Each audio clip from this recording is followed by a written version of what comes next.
there is way too much to try to talk about in a 6.5. So I want to talk about the big, hairy, audacious conversations. They're not goals in this case, of what's going on at Apple. So the moment the build up to this thing, right, was that WWDC is going to be the moment that Apple comes out with its groundbreaking, earth-shaking AI strategy. And the question was, right, all the preamble that I had, the press, the media, the conversations, the background I was doing in there is, what's going to be success for Apple at this year's WWDC?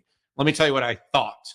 What I thought was going to be success was that Apple was going to announce its whole, we're going to build the Apple AI LLM. It's going to be based on our ethos. It's going to be using our security and privacy. It's going to be different, better. And if you are in the Apple ecosystem, we are going to be lights out. We are going to be high fidelity. We are going to be, and it's going to work seamlessly across the Apple ecosystem. And it's going to be the best platform on the planet for developers to build apps. So that's a lot. The expectations were high, but remember, they were super duper late coming out. Like, really, again, this is kind of a two-sided story. Apple's had AI in its cores for a long time. It's done AI stuff on its devices for some time, not necessarily all generative stuff. I mean, Siri is blown for a long time, and that was part of the whole expecting awesome, was that Siri needed a refresh, and it needed to be awesome. So did we get that? So as I was like reading through the Twitters and I was kind of coming out, I think what we got is two-sided. So, I came out and I kind of came out and I'm like, I thought it sucked. Yeah. I thought the whole thing kind of sucked. And I think I had to look at it through two lenses. I want to get to this kind of brief because this could be a long conversation. The two lenses is, Tim Cook did the best impression of Tim Cook I've ever seen him do. There was no Steve Jobs in this launch. Yeah. It was all Tim Cook. It was incremental. It was meaningful for its current user base. It was sticky, that customers are going to feel the need to stay with Apple. There was a lot of usability in the basic apps and functionality. There was a little bit of an improvement. There was some consistency in its security narrative. And in the end, it was basically Apple was going to do Copilot on phones. That's kind of what I felt like the launch was. Some of its apps get more gains, some productivity, some capabilities, all within the Apple model. So there is an Apple Intelligence thing that is Apple's own models. They didn't really communicate that all that well. But then the ultimate sort of puke moment for me was just in the end when it came to and if you needed to do the kind of cool big stuff that other people are doing on LLMs, you can use OpenAI, which we are going to embed into our OS, or kind of deeply embed into our system for everything that kind of doesn't live within the Apple AI, Apple Intelligence ecosystem, which to me created this huge mental dissonance, Pat, because I was going in between this kind of, you have this security privacy ethos, which you just banged on for the first 90 minutes of your event. And then you basically say, but then we're going to open it up to the most controversial open large language model that has been completely opaque in its data and its training utilization. And you're going to embed it in your core to enable people, again, to opt in. So you don't have to use it. I want to be clear. I'm not saying you have to, but if you want to use it in a way that you're using Perplexity, Google, OpenAI, or any of these other large models that are sort of internet wide, you have to now give your data to OpenAI. Last thought, Apple's not paying for this. So it's a revenue neutral thing. And that was super interesting to me, because what it means to me is that OpenAI is like, we want the data. We want the provenance, the pedigree that comes with being embedded into Apple. Probably why they chose OpenAI over Google in the end. And interestingly enough, though, huge win for Microsoft, because now Apple is basically funding something that's almost half owned by Microsoft. And that's just another way Microsoft's strength gets teeth into things. So, Pat, I could talk for a long time about this. It was just okay, but it will drive the cycle. I do believe that. And so I'm kind of beating myself up, because in the end, they did enough. I just wasn't inspired. Yeah.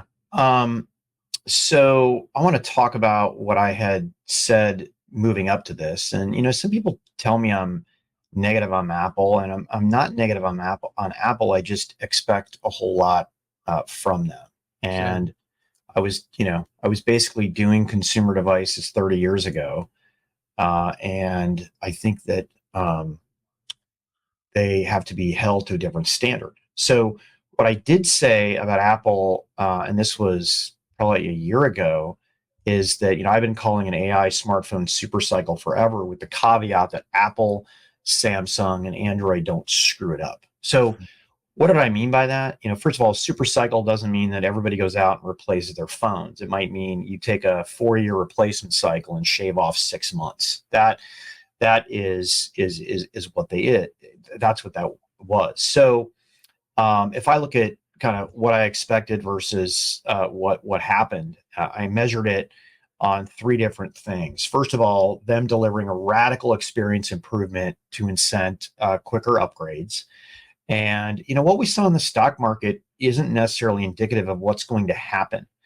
On one side, here, you had 2 sides of the conversation. I think I might even have 3, which was they had to come out with something that would super motivate end users to replace their phones. B, they had to do something that was super provocative, maybe doing something that was even bigger than 4.0 and all the experiences that we saw on that. But I do get it, right? I was ex-product guy, huge installed base, big penalty for screwing it up, and quite frankly, a low likelihood of people switching if they don't change the world overnight. So I think for the stock market, they did what they had to do to get it across. I was really surprised they didn't have an upcharge for some super service. On the cost competitiveness front, right, which on-device AI was really repopularized by Qualcomm recently. And Apple talked a lot about privacy and the experiences and things like they didn't talk about the cost savings of it versus doing it in the cloud. But by the way, I talked about this over a year ago. I said Apple would get into the server, create its own servers with its own server chips. I have an analyst said that I was wrong. I was your right. own analysts or other people's analysts? Other analyst firms. And what Apple said was, hey, if we don't have enough compute on ours, go to this private cloud computing, which is essentially, and we don't know the details on this, is it Apple hosted? Is it a co-location? Is it somewhere at Google? They didn't talk about the data center configuration, the location, the rack, the server, the interconnects, the chips. Maybe that's a TBD. And I had a really smart person ask me, hey, why does Apple have to do that? Well, you know what? Apple is essentially getting into what AWS, Google Cloud, and Azure are doing, and they will be held to a very different standard. So, for instance, do they have the full chain of custody with APC? AWS and all the hyperscalers have hundreds of security certifications. Where are Apple's security certifications for their cloud-based services? And I'm wondering too, why can't users opt out of this cloud of PCC if they want? Seems like they should. I got some play on social media that said, hey, they probably will make it an option, but it's just not, they're not saying that right now. So Android, right, with Samsung has the ability to not have any, thank you, Lawnmower, not to have any data move up there and recall.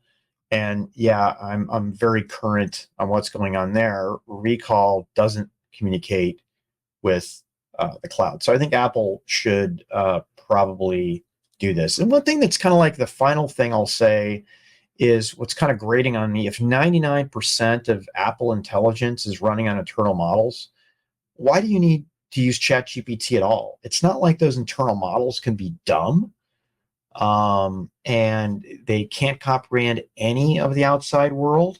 So that was really confusing to me.